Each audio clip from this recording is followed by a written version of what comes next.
Режисьорът Томас Маковски работи в Холивуд от 10 години, а преди това е снимал десетки телевизионни програми. Следващият етап в кариерата му ще бъде филмът по сценария на Роси Караджова "Ритъмът на сърцето", който разказва нейната история и в който тя ще играе себе си. I read the script and I was very impressed with the story, with her struggle, with who she is, with how a young girl who's deaf can dance.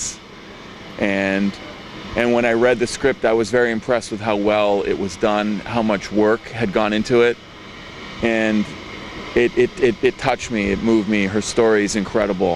Освен за сливането на световете на чуващи и нечуващи, филмът на Росица Караджова разказва и нейната любовна история. Според Маковски, това е задължително за всяка холивудска продукция. Any even major action movie, there's always a love story involved. Okay, if you look at a film like Terminator, he travels back in time because he loves her. Or if you look at a movie like Avatar, basically he becomes the Avatar because he's fallen in love with the woman in the tribe. It's at the core of the human experience. Освен от сценария на филма, Томас Маковски е силно впечатлен и от самата Роси. I was impressed with how professional she is, how hardworking she is. She has an incredible sort of light in her eyes and in her body. We went through some scenes yesterday, and I had not seen her act yet on camera, and I was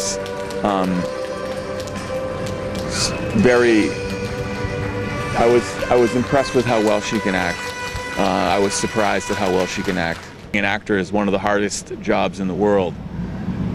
To overcome that, to be deaf and overcome that, it's even more impressive. В Хасково пред Томас Маковски и своите приятели Роси представи книгата "Ритъмът на сърцето". Тя е оптимист, че мечтата й наистина ще се превърне в реалност и скоро ще стъпи на червения килим. Много съм щастлива, че се видях с Томас и той дойде, за да види моя роден град.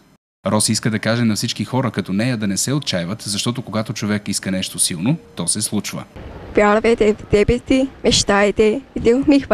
Усмивката на Роси ще блесне на големия екран вероятно следващата година. Според режисьора Томас Маковски, снимките на филма "Ритъмът на сърцето" ще започнат още на пролет и голяма част от тях ще са в България.